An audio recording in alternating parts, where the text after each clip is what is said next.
Alors il appela un joueur de la harpe. Et quand ce dernier est venu, il a joué de sa harpe.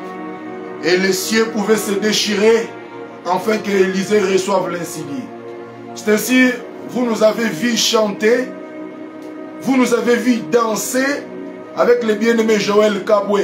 Ses frères de Katanga, il nous émerveille par sa louange et par sa musique. C'est quelqu'un qui chante de tout son cœur pour le Seigneur.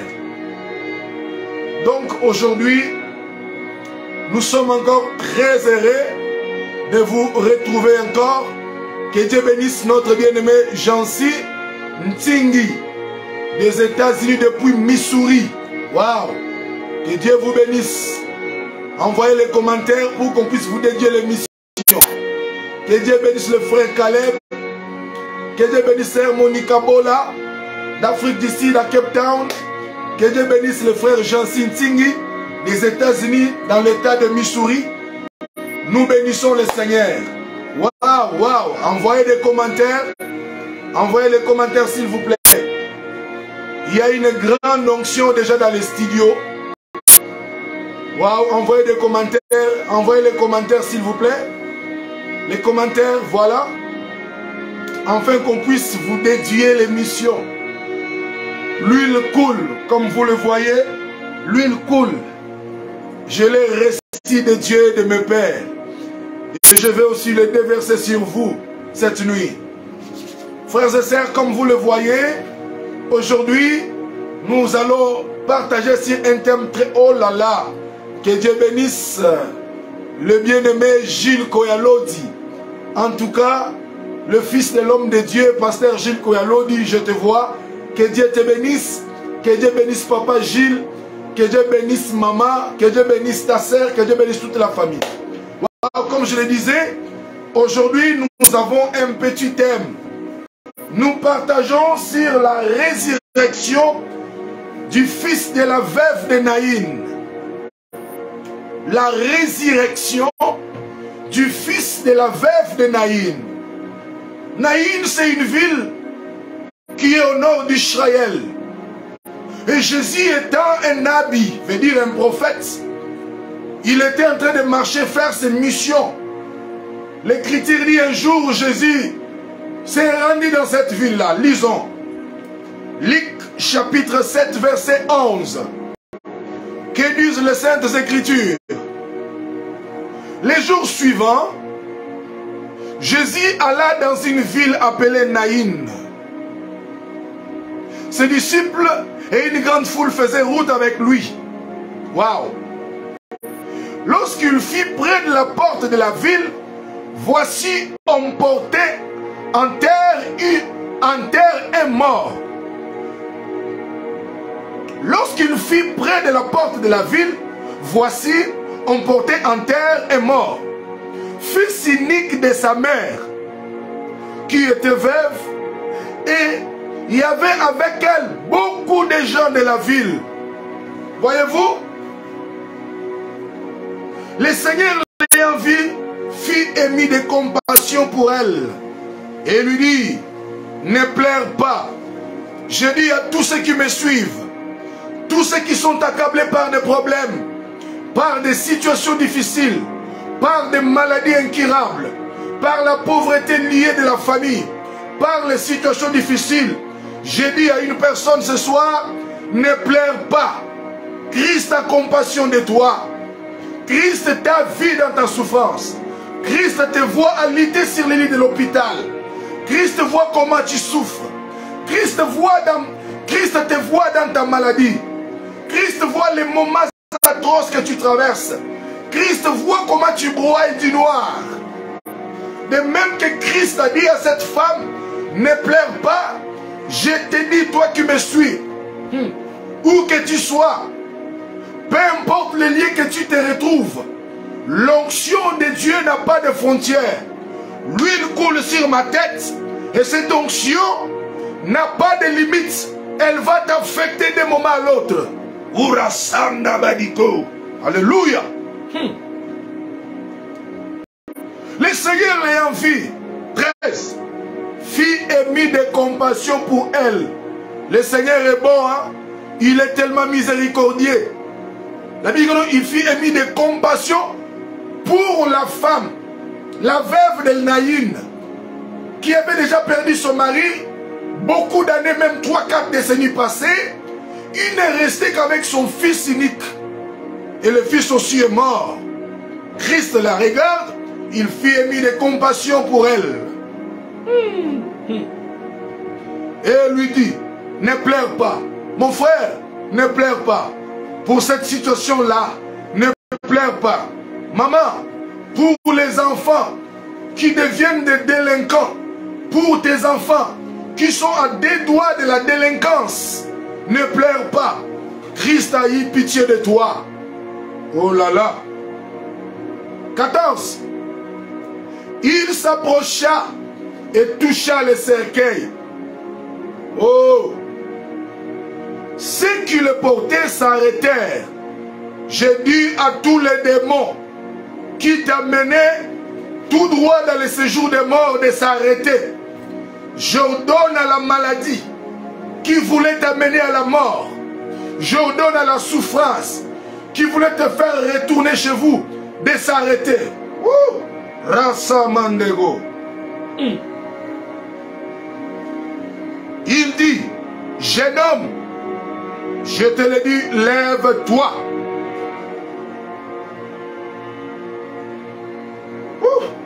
Et le mort s'assit et se mit à parler. Jésus les rendit à sa mère.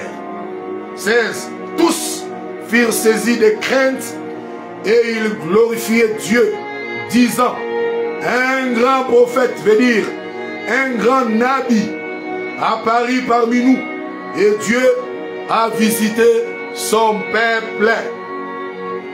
Mes frères, Jésus est Dieu. Jésus avait programmé un jour dans son agenda sacerdotal prophétique pour aller visiter la ville de Naïn. Alors que ce jour-là, dans la ville, non, avant même ce jour-là, avant le jour que Jésus est venu dans la ville, il y avait un deuil dans la ville. Il y avait une femme qui vivait bien avec son mari. Le malheur est arrivé, le mari est mort. Lui, le mari, quand il est mort, il a laissé la femme et son fils. Donc, la femme qui était restée veuve, le fils unique ici, était sujet de consolation. Peut-être le fils ressemblait à son père. Quand il le voyait parler, comment toi là, tu parles comme ton père, tu marches comme ton père, tu fais les mouvements comme ton père. Cela revient à dire que la femme pouvait voir son mari au travers le fils unique qui restait. Mais un jour, je ne sais pas moi, je ne sais pas quel miracle, si c'était par quoi, le fils unique qui lui restait fut aussi ravagé par la mort. Les gens du quartier ont insulté comme d'habitude. Cette femme, elle est sorcière. Elle a bouffé son mari. Le mari est mort. Aujourd'hui, l'enfant qui lui restait, on pouvait bien voir ce monsieur dans son fils. Et cette femme a bouffé encore son fils. Peut-être c'est ton cas. Parce que tu passes des moments difficiles. Les gens t'ont assimilé au rang des sorciers. Ils t'ont collé la sorcellerie. Parce que tu es pauvre. Parce que tu vis difficilement. Parce que tu vis dans sa maison. Parce que tu n'as pas encore de bons moyens pour être en bon point. Pareil avec cette femme. Et le fils est mort. Quand le fils est mort, les gens ont insulté. Ils ont dit tout ce qu'ils pouvaient dire. Comme la coutume des Juifs. Parce que les villes de l'époque étaient barricadées. Pour entrer dans une ville, il y avait une porte. Et sur le muret qui était élevé, il y avait des sentinelles au-dessus du muret. Ils avaient les yeux sur l'horizon. Alléluia. Et maintenant, ces jours-là, quand Christ faisait son entrée, Rabayakondo, Christ entrait dans la ville, c'était aussi le jour du lever du corps. Vous savez, comme d'habitude, les jeunes du quartier ont pris le cercueil, ils ont mis sur leurs épaules. Ils se dirigeaient à la porte pour sortir de la ville afin d'aller enterrer hors la ville. Parce que les cimetières souvent étaient hors la ville. Et aussi il sortait. Et la Bible dit que Jésus faisait aussi son entrée. Quand Jésus entre dans la ville, la femme sortait avec les cadavres et les gens, il y avait une grande foule. Et Jésus aussi a envoyé nous des commentaires pour qu'on puisse vous localiser. Voilà. Et Jésus aussi, accompagné de ses disciples, la Bible dit que non, ils ont vu ce qui allait pour enterrer. Je dis à une personne, personne ne va enterrer ta destinée. Personne ne va enterrer ton mariage. Personne ne va enterrer tes finances. Personne ne va enterrer ta santé. Mes frères, à la porte de la ville, il y a eu un croisement prophétique. Ouh. Les cortèges de la vie avec Jésus et les cortèges de la mort avec cette femme. Ils se sont croisés où? À la porte. Jésus venait pour entrer dans la ville, pour faire l'œuvre de Dieu. L'œuvre pourquoi il a été envoyé. Il rencontre cette femme qui pleurait. Et Jésus les arrêta. Mon frère, ma soeur, écoute-moi. Si tu rencontres la vie, même si tu avais la mort se transforme en vie. Dites amen bien. Envoyez-moi les amens. Jésus est la vie. Et il rencontre la mort. La mort ne pouvait que céder. Donc il y a eu croisement des deux fils uniques. Ouh. Le fils unique de son père, selon Jean chapitre 3, verset 16, la Bible déclare, Dieu a tant aimé le monde. Il a envoyé son fils unique. Oh, oh, oh, oh, oh, oh, oh, oh. Alléluia. Il y a eu croisement des deux fils uniques. Maintenant, il y a un problème. Celui-ci qui entre dans la ville, il est le fils unique de son père qui est céleste. Et celui qui est mort, il est le fils unique de sa mère qui est terrestre. Maintenant, ils se sont rencontrés. Les points communs, ils sont tous des fils uniques. Moi. Dis-moi amen bien, afin que j'avance. Quand il a rencontré, il les a dit, arrêtez-vous. 12. Lorsqu'il fut près de la porte de la ville, voici on portait à terre un mort, le fils unique de sa mère. Voyez-vous, le fils de la veuve de Naïn était le fils unique de sa mère. Celui qui entrait dans la ville était le fils unique de son père.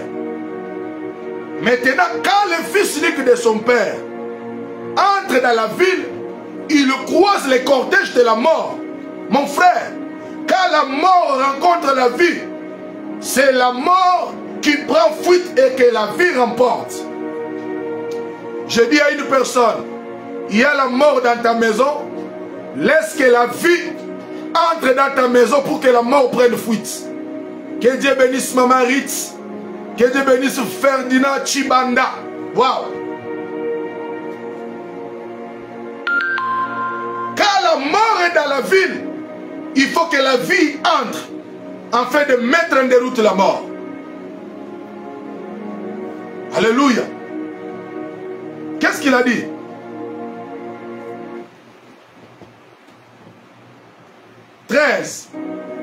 Le Seigneur l'ayant vu, fit émis de compassion pour elle. Voyez, hein? Le Seigneur fit émis de compassion pour elle. Que le Seigneur ait compassion de toi cette nuit. Que Amashia ait compassion de toi. Que le Seigneur voie te plaire. Que Dieu voie comment ton cœur saigne. Des fois tu entres dans la salle de bain, les gens pensent que tu prends bain, tu te laves, mais tu pleures. Tu dis comment est-ce que je peux commencer? Comment je vais finir avec cette situation? Que Dieu voie ton cœur meurtri. trahi par les hommes, abandonné par les proches. Christ a eu compassion de cette femme. Que Dieu ait compassion de toi, Maman Rit Ngalula Woto. Et que Dieu se souvienne de toi. Et que Dieu voie tes larmes. Et que Dieu donne le désir de ton cœur. Oh là. Alléluia. Et Christ dit, ne pleure pas. Maman, je te dis, ne pleure pas. Pourquoi je dis ne pleure pas? Parce qu'il y a une solution quelque part. Tu vois, tu pleures pour quelque chose. Tu te poses des questions. Jusqu'à quand? Jusqu'à quand? Tu pleures. Tu fais couler beaucoup d'armes. Je te dis cette nuit, ne pleure pas. Christ a dit à cette femme, ne pleure pas. Parce que Christ avait une solution à donner. Je te dis aussi, ne pleure pas. Ne pleure pas. Jésus est là. Jésus est là. Jésus est la solution à tout problème. Et dans les dictionnaires célestes, il n'y a pas le mot impossibilité. L'impossibilité est dans les domaines des hommes. Parce que les hommes sont limités dans l'espace. Mais notre Dieu, il ne connaît pas l'impossibilité. Il a défié les lois de la pesanteur. Il a défié les lois des physiciens. Même Isaac Newton s'étonne. L'impossibilité n'est pas le domaine de notre Dieu. Tout est possible. C'est pourquoi il te dit cette nuit, ne pleure pas. Pour la situation des garanties, de l'argent, les boulots, le matricule, l'affectation, l'arrêté, le voyage, les maris, ne pleure pas. Ne pleure pas. Don't cry. Don't cry. Don't cry. Take it easy. Hold on. 14. Il s'approcha et toucha le cercueil. Mes frères, ce qui est impossible aux yeux des hommes, cela est possible à Dieu. Il s'est approché, il a touché le cercueil. Et ceux qui portaient le cercueil, mes frères, vous savez, il y a des gens, ils sont là, ils ont déjà signé. Ah, pour lui, c'est fini. Ça ne va plus marcher. Il ne va pas réussir. Rien ne va plus aller. Ils t'ont déjà classifié. Tu es déjà dans les wagons. Des gens qui vont rester comme ça. Mais Christ est venu te ramasser dans cette poubelle de l'histoire. Ils vont s'étonner de te revoir. Ils vont dire, mais tu es toujours en vie? Et c'est bien toi. Tu vas leur dire, oui. Eh bien, c'est moi. Eh bien, c'est moi. Le Seigneur m'a visité. Amen. Il les a dit, arrêtez. Et Christ a dit au jeune homme, je te le dis, lève-toi. Que tout ce qui est affaissé dans ta maison, que tout ce qui est affaissé dans ta vie, que la toiture de ta maison spirituelle qui est affaissée se lève. Que la toiture économique qui est affaissée se lève. Que la toiture sanitaire qui est affaissée se lève au nom de Jésus. Parce que c'est Jésus qui parle. Lui, le puissant de puissants. Alléluia.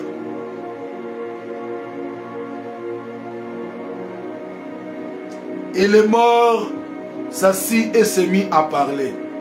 Mes frères, il y a des choses qui étonnent, qui effrayent. Quelqu'un qu'on allait enterrer. Et Christ vient. Il dit, arrêtez-vous. Les gens s'arrêtent. Il ordonne aux morts.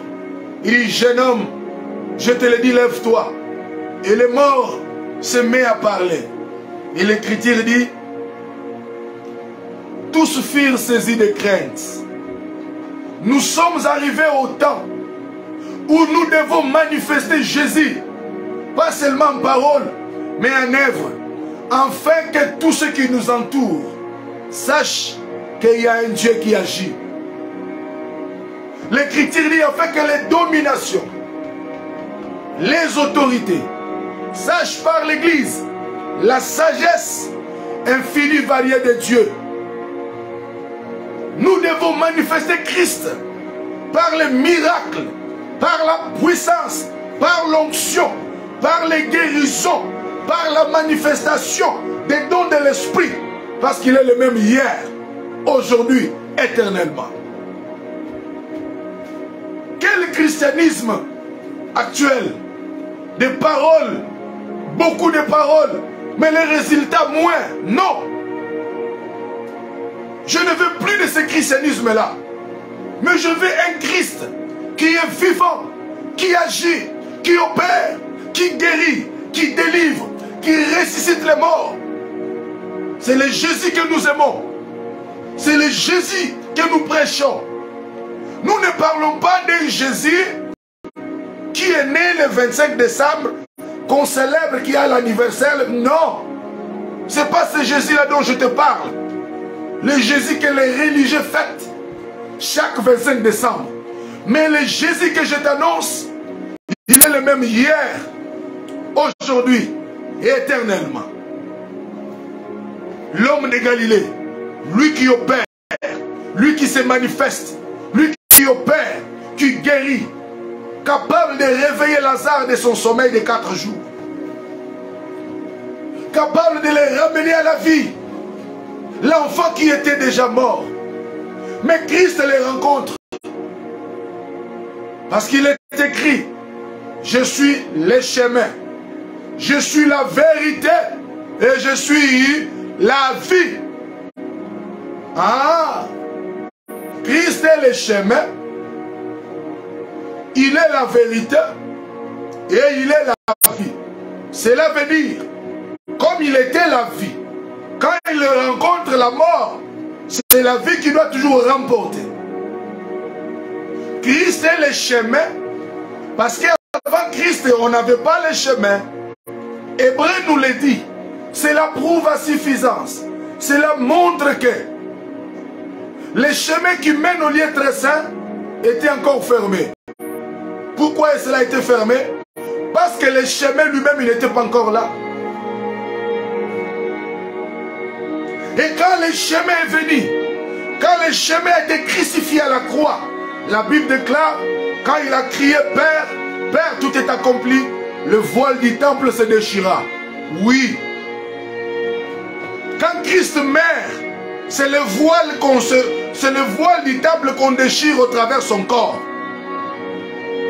C'est le chemin qu'il a inauguré au travers du voile de son corps, comme dit l'apôtre. Christ est le chemin, oui, c'est lui qui a inauguré le chemin qui était barricadé depuis la chute d'Adam. Les chemins qui mènent à la gloire, les chemins qui mènent à l'élévation, les chemins de la gloire, les chemins de la bénédiction, les chemins de promotion, c'est Jésus.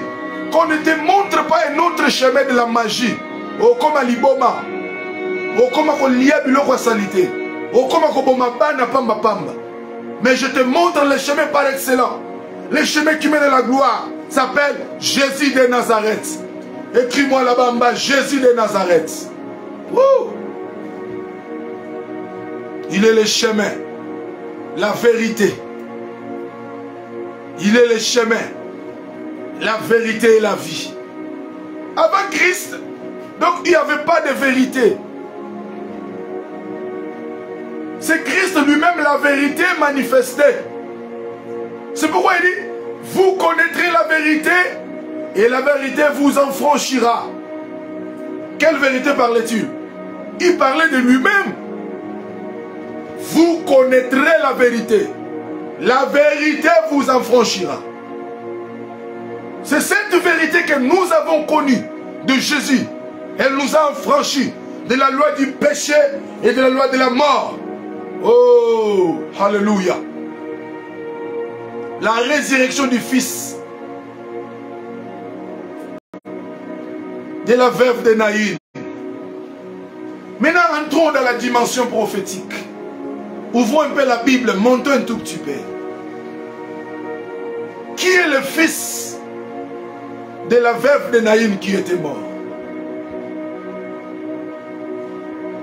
Le fils de la veuve de Naïm qu'on allait enterrer, c'est l'image du premier Adam qui était condamné, qu'on allait pour sceller sa condamnation, qu'on allait enterrer. Oh, alléluia. C'est ça le mystère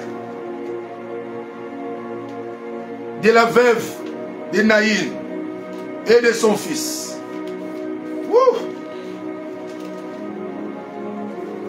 Est-ce que vous pouvez acclamer le Seigneur là où vous êtes? Acclamez le Seigneur, acclamez le Seigneur.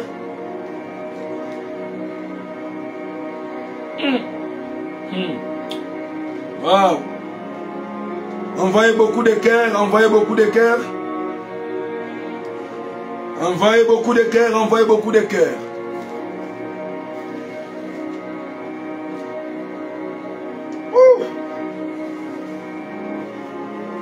Donc, les fils de la veuve de Naïm, c'est le mystère du premier Adam qui est mort dans le péché, qu'on allait pour enterrer, pour jeter dans les oubliettes. Mais un autre fils, les deux, ce sont les deux fils. Amen, amen. Ce sont les deux fils uniques.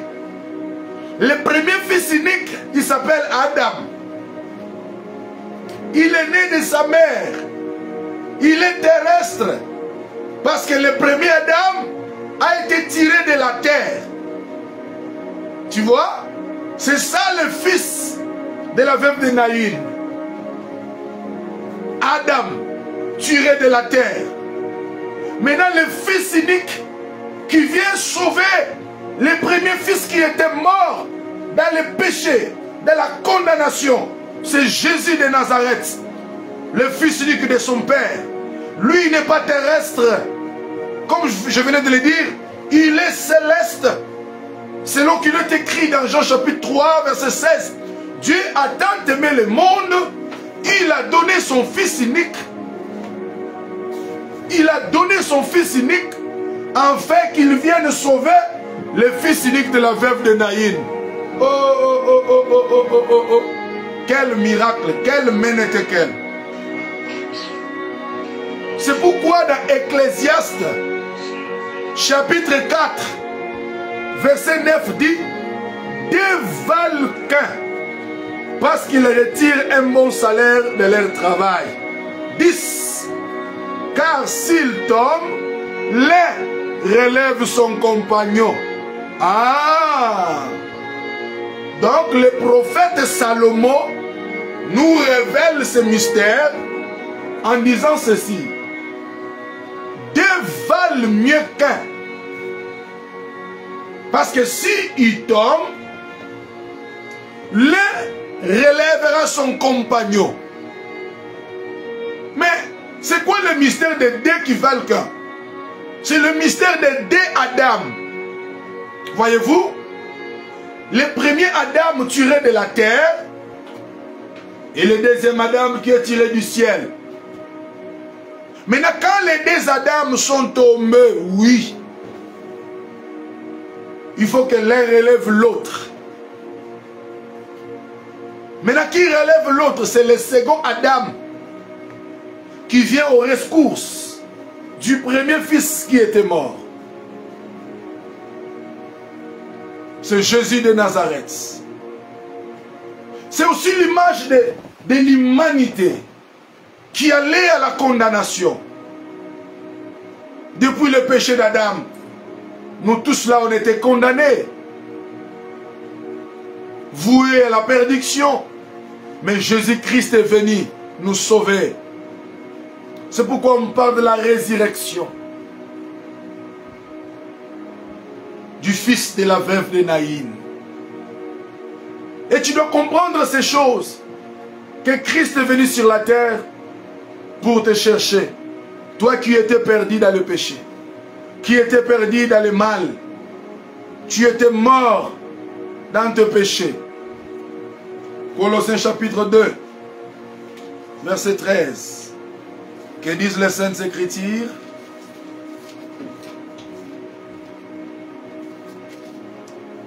Colossiens chapitre 2, verset 13. Vous qui étiez morts par vos offenses et par l'incirconcision de votre chair, il vous a rendu à la vie avec lui, en nous faisant grâce pour toutes nos offenses. Voyez-vous, nous là, nous étions morts. Voyez-vous, nous étions morts par nos offenses et par l'incirconcision de notre chair. Il nous a rendus à la vie avec lui. Voyez-vous?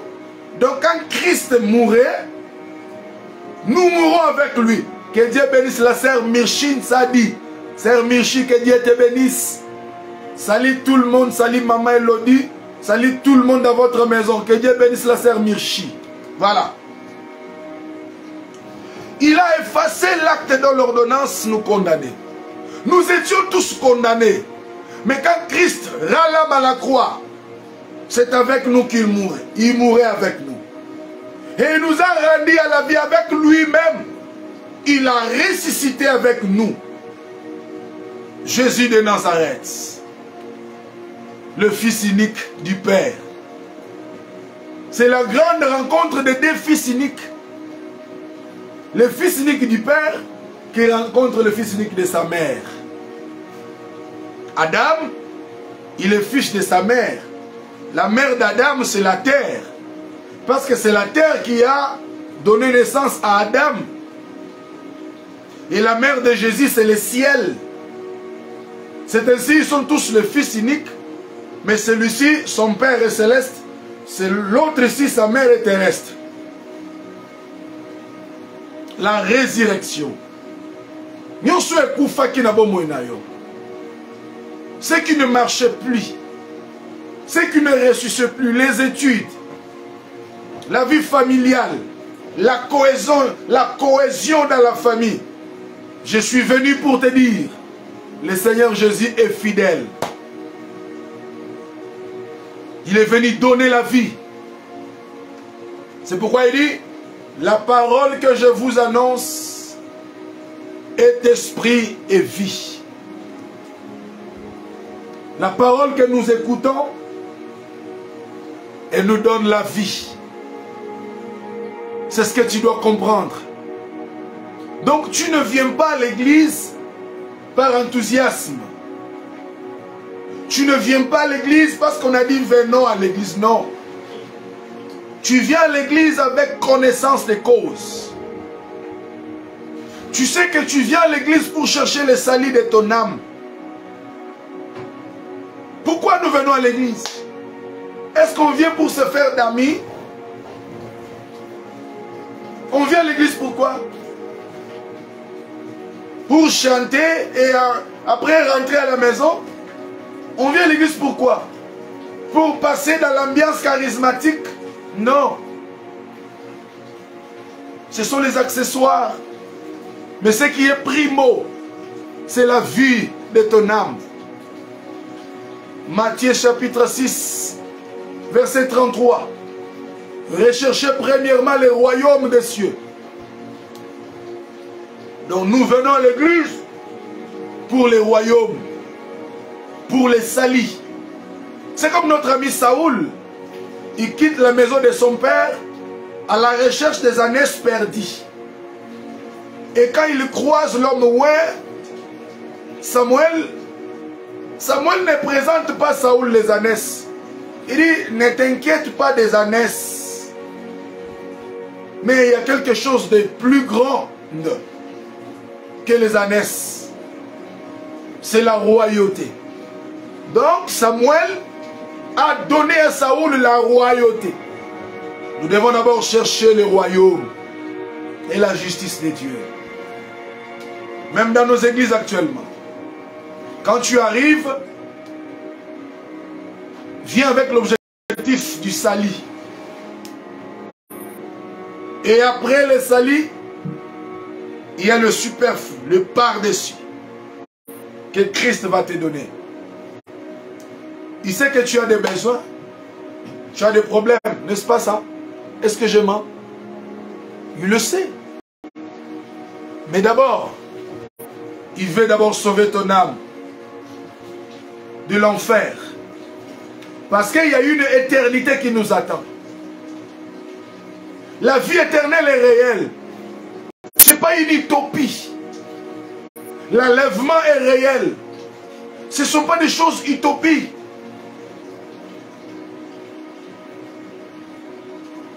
Alors chaque chrétien doit connaître ces choses. Envoyez-nous des commentaires s'il vous plaît. Envoyez des cœurs, des j'aime. Et nous allons continuer. Envoyez-nous de cœur. Voilà. De cœur s'il vous plaît.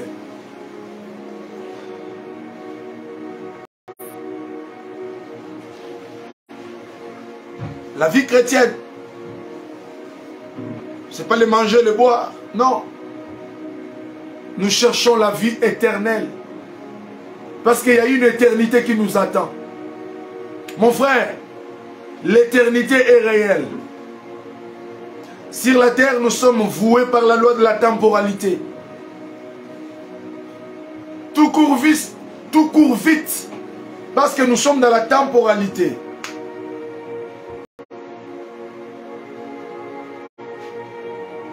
Mais il y a une éternité qui nous attend. À part cette vie de molécules, de matière, il y a une éternité qui nous attend. C'est ainsi que tu dois connaître ces choses. Christ dit à Matthieu, que servais-tu à un homme de gagner le monde entier et après quoi perdre son âme? Voyez-vous? Sauve ton âme parce qu'il y a une éternité que tu dois gagner.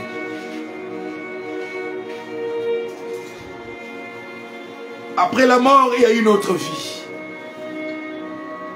Tout ne s'arrêtera pas là. Parce qu'actuellement, les églises deviennent comme des associations tribales où les gens viennent, ils s'habillent bien les dimanches comme les sapeurs. Ils s'habillent très bien les dimanches pour aller montrer à l'église comment ils sont bien habillés. Les autres se tourmentent. Non. Dieu regarde le cœur. Waouh, que Dieu vous bénisse, mon frère. Envoyez-nous le cœur, un petit commentaire, afin qu'on puisse vous dédier l'émission, s'il vous plaît. Il y a une vie éternelle qui nous attend. Il y a une éternité qui nous attend, quelque part. La Bible dit dans Hébreux chapitre 9, verset 27, il est réservé à tout homme de mourir une seule fois, après quoi viendra le jugement. Donc, si aujourd'hui tu meurs, sois conséquent de ce qui va t'arriver de l'autre côté. Il y a une éternité qui nous attend. Alléluia. Tu peux lever tes mains là où tu es. Tu fermes tes yeux. Nous allons prier le Seigneur. Dis à Dieu d'apporter la vie dans ta famille. Il y a un coin de ta vie qui ne reflète pas une bonne vie. Mais dis à Dieu de communiquer la vie. Prions le Seigneur. Oh Elohim, Dieu de grâce et de saints. Nous te supplions, Yahweh. Nous t'implorons, Jésus. Viens nous assister. Viens nous aider, Yahweh Adonai. Nous sommes morts dans nos péchés, dans l'homosexualité, dans le lesbianisme, dans la perversité actuelle, dans des choses qui ne te glorifient pas. Viens nous assister. Yeshua, viens nous assister. Nous t'implorons, Père de gloire. Nous te supplions, Jésus. Nous t'implorons, Yahweh Elohim. Nous te supplions, Adonai. Ô Dieu de grâce, ô Dieu des saints, Elohim, le Dieu de gloire, viens Seigneur, viens Jésus. Que Yahweh vienne te soutenir, que Yahweh t'accorde la vie, au nom de Jésus-Christ, Amen. Est-ce que tu peux acclamer pour le Seigneur là où tu es? Que le Seigneur te bénisse.